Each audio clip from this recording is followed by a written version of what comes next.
Olá, meus queridos ouvintes, o Semana em 15 Minutos está no ar, para fazer aquela retrospectiva dos fatos que marcaram a semana, como por exemplo... Tribunal Regional de São Paulo considera a greve abusiva de Alckmin e decide cortar salário de professor. E você vai conferir ainda os jogadores convocados para os próximos jogos da seleção brasileira. O Semana em 15 Minutos, a sua retrospectiva semanal, começa a partir de agora.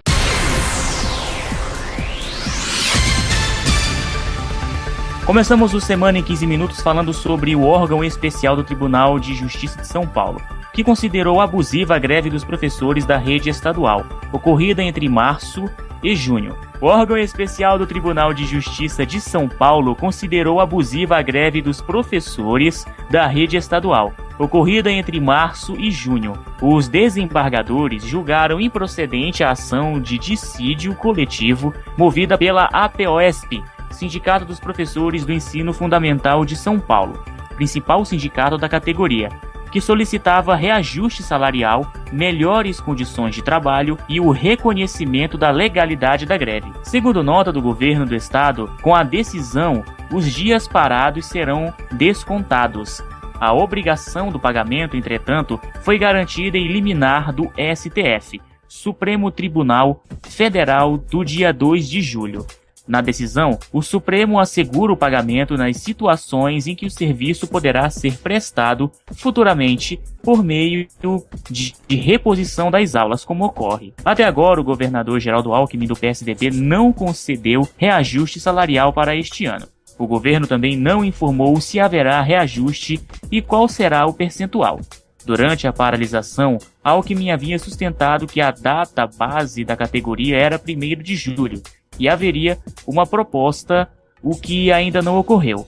No fim de julho, houve o pagamento dos dias parados referentes a maio em uma folha complementar. O governo anunciou que vai pagar no dia 24 de agosto os dias parados referentes aos meses de março e abril.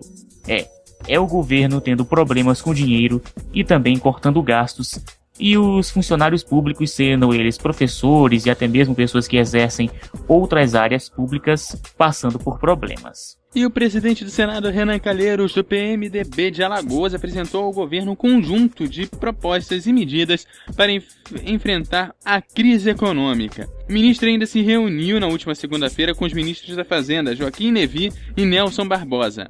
As propostas foram divididas em 3 eixos temáticos: melhoria do ambiente de negócios e equilíbrio fiscal e social.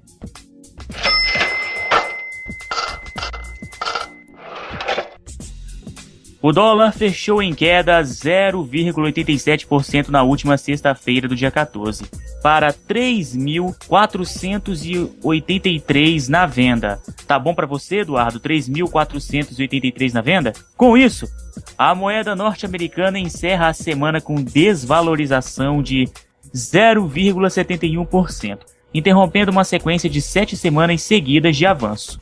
No mês, o dólar acumula ganho de 1,71% e no ano alta de 31,01%. Na véspera, o dólar tinha subido 1,13%. É um sobe e a baixa do dólar, né, Eduardo? Medonho, né, Eduardo? Só não sobe a nossa conta bancária, né? Quem dera que a minha conta bancária subisse. Aliás, o dólar consegue ainda sofrendo com um câmbio meio volátil por conta de intervenções, não só do governo, e também das especulações que vão ocorrendo aí a cada nova medida, a cada novo protesto. A cada novo acontecimento ele vai e dá uma oscilada, né? Vamos ver se até o fim do ano ele consegue se estabilizar, né? Pelo menos 40 integrantes morreram após aparentemente ficarem presos no porão de uma embarcação que atravessava o mar Mediterrâneo, afirmou a Marinha italiana neste sábado. As vítimas teriam sido sufocadas por fumaça, segundo o capitão da Marinha que conduziu o resgate. O comandante Massimo Tosi, falando a partir do navio, disse que quando seus homens entraram no barco, encontraram pessoas mortas imersas em água e combustível. Quase 2.000 foram resgatados nesta semana no Mediterrâneo, o ponto mais mortal do mundo de travessia de imigrantes.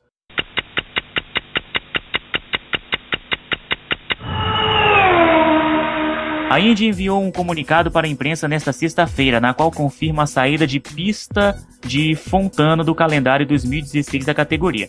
De acordo com a nota, foram exploradas diversas maneiras de seguir com a prova, inclusive com planos de mudança de data para que Fontana pudesse ser a grande final do campeonato. Porém, as negociações pararam os dois lados por conta de falta de um acerto para o horário de início da transmissão da prova, que não atrapalhasse a audiência na costa leste dos Estados Unidos. Mark Mullers, CEO da Human e responsável pela IndyCar e por Indianápolis, afirmou que houve um tremendo esforço para manter o Auto Clube Speedway no calendário e agradeceu seus organizadores pelo empenho. Chegamos a um acordo mútuo de que nossa inabilidade de encontrar uma data para o próximo ano não excluiu a possibilidade de conversas no futuro, afirmou.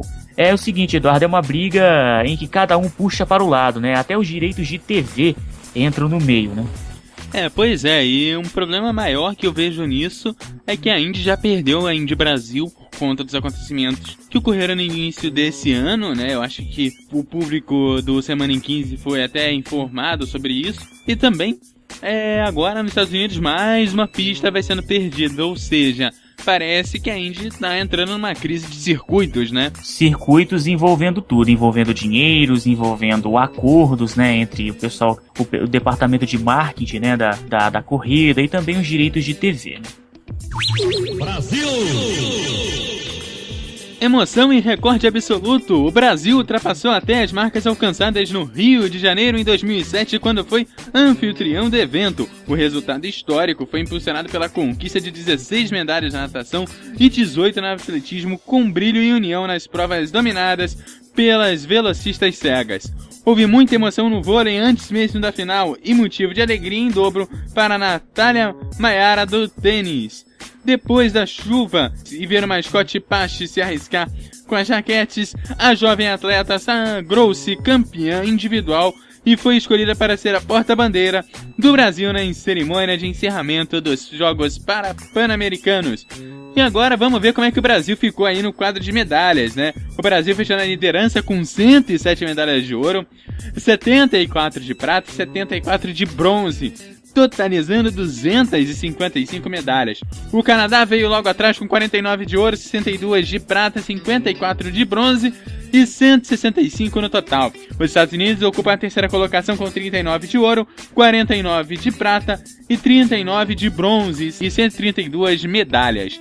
O México vem com 38 ouros e 113 medalhas, a Colômbia 24 ouros e 90 medalhas, Cuba com 19 medalhas de ouro e 47 medalhas, e a Argentina 18 de ouro e 65 no total. E ainda fechando aí no quadro de medalhas, Venezuela 8, 46 medalhas no total, né? O Chile com 4 medalhas e um total de 12 medalhas no total. Agora a Jamaica, Eduardo, me chamou muito a atenção. 2 medalhas e 5 medalhas, né? 2 de ouro, 2 de prata, 1 de bronze e um total de 5 medalhas. Aí eu te pergunto, Eduardo, vendo essa classificação aqui, se existisse segunda divisão em Jogos Olímpicos, a Jamaica já estaria rebaixada, né? 5 medalhas é feio.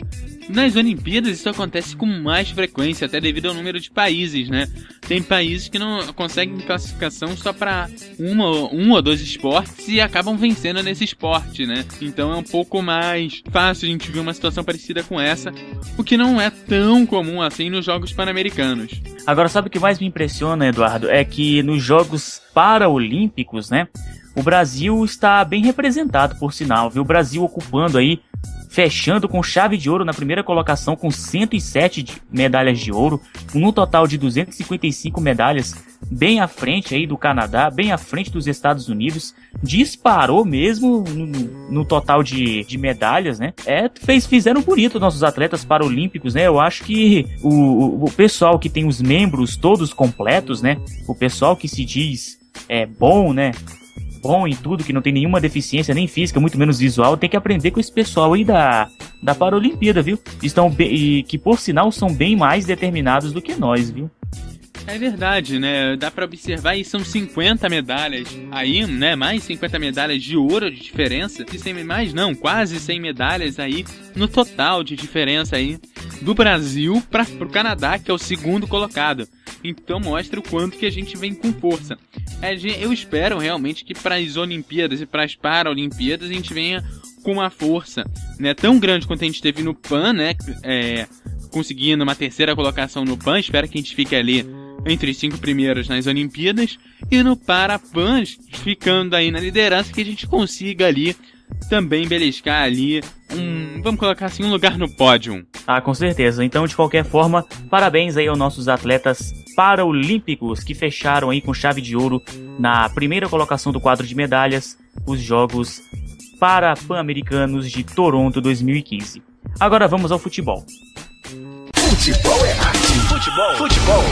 Saiu a convocação do treinador Dunga para os próximos jogos amistosos da seleção brasileira, que serão contra Costa Rica e Estados Unidos, e com algumas novidades, como por exemplo Kaká e Hulk, e Neymar, apesar de suspenso por estar com cachumba, também por ser desfalque nas 2 primeiras partidas contra Venezuela e Chile pelas eliminatórias que vão acontecer nos dias 5 e 8 de setembro. E claro, Neymar foi mantido na lista.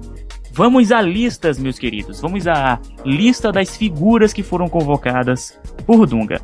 Atenção, vamos aos goleiros. Temos o Jefferson do Botafogo, Marcelo Grui do Grêmio, Alisson do Internacional. Laterais, Daniel Alves do Barcelona, Danilo do Real Madrid, Felipe Luiz do Atlético de Madrid e Douglas Santos do Atlético Mineiro. Zagueiros, Miranda da Internacional de Milão, Davi Luiz do PSG, Gabriel Paulista do Arsenal e Marquinhos do PSG. Volantes, Luiz Gustavo do Wolfsburg, Elias do Corinthians, Ramires do Chelsea e Fernandinho do Manchester City. Meias, Oscar do Chelsea, Douglas Costa do Bayern de Munique, William do Chelsea, Lucas Lima do Santos e Kaká do Orlando. Atacantes, Neymar do Barcelona, Roberto Firmino do Liverpool, Lucas, que não havia sido convocado há algum tempo, do PSG também foi chamado, e também o Hulk do Zenit, fechando aí a lista dos convocados para a seleção brasileira. O público questionou muito a volta do Kaká. Quer dizer, alguns gostaram, né, da volta do Kaká, acharam que vai dar um upgrade no time, né, vai dar um gás a mais no time do Brasil, né, que anseia não só por jogadores jovens, como também por experiência.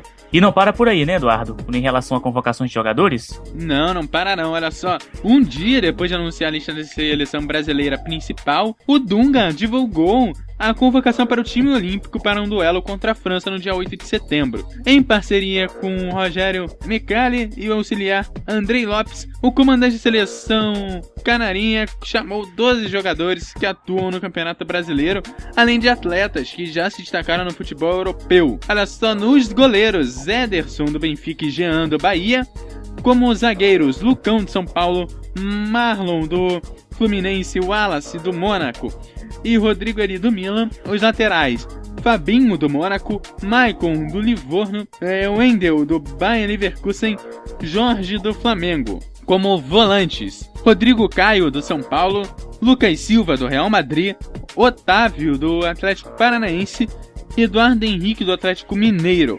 E os meia atacantes, Rafinha Alcântara do Barcelona, Andreas Pereira do Manchester United, Felipe Anderson do Lazio, Kevin do Palmeiras, Alisson do Cruzeiro, Carlos do Atlético Mineiro, Luciano do Corinthians e Jean do Grêmio. Exatamente, Eduardo. Lembrando que os times que estão no G4 vão ficar desfalcados aí devido a essas convocações da seleção brasileira, né? Justamente. Agora sim, Eduardo, vamos à tabela da Copa Sul-Americana. Tivemos alguns jogos agitando aí essa semana maravilhosa com esse torneio sul-americano e que é muito curioso, por sinal. Vamos aos resultados. Nacional do Paraguai 2, Universidade Concepción 1, Zamora 1, LD 1, Universidade Católica 1, Danúbio 0, Aurora 1, Sportivo Luquenho 2, Universidade de Quito 1 e La Guiara 1, Carabobo 0 e Deportes Tolima 0, Júnior Barranquilha 5 e Melgar 0, Universitário 3, Deportivo Anzoátegui 1, Oriente Petroleiro 0, Nacional do Uruguai 3, LDU de Lohan 0, Santa Fé 0, Juventude, que não é aquele do Rio Grande do Sul, ou é Juventude, como é dita na linguagem espanhol, 4, Real Potosí 0, Luan de Huánuco 1, Emelec 3, Olímpia 2, Huachipato 0, Águilas Douradas 2, União Comércio 0. Eduardo, haja nomes desconhecidos em alguns clubes aqui, viu? Você falou aí de nomes desconhecidos, né? Aí nós temos aí muitos nomes desconhecidos, até um pouco fora do normal, né? Vamos ver as surpresas que nos aguardam aí nas próximas partidas e nas próximas rodadas. É verdade, viu? Que os brasileiros que se cuidem, viu? Os brasileiros que estão aí na Copa Sul-Americana. Ok, no Campeonato Brasileiro, olha só, vários jogos bacanas aí pelo Campeonato Brasileiro, quase aí fechando o primeiro turno aí, né? O Flamengo venceu o Atlético Paranaense por 3-2, o Curitiba venceu o Palmeiras por 2-1, o Santos venceu o Vasco por 1-0, Vasco que tá na lanterna.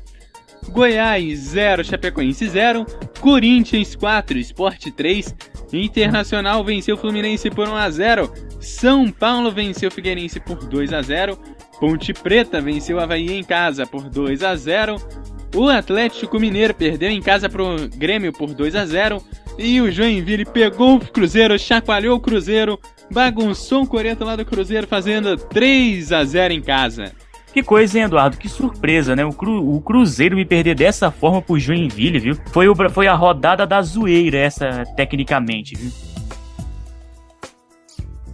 E o programa Semana em 15 Minutos fica por aqui. Programa Semana em 15 Minutos que teve a apresentação de Glauberson Ribeiro e Eduardo Couto. Voltaremos na próxima semana, trazendo para você tudo o que foi de destaque durante a semana em apenas 15 minutos. E você também pode conferir este e outros programas no site semanaem15.wordpress.com.br e também ouvir no nosso programa às 9, às 15 e às 21 horas de todos os domingos na radiomf.com.br, agora com site totalmente novo.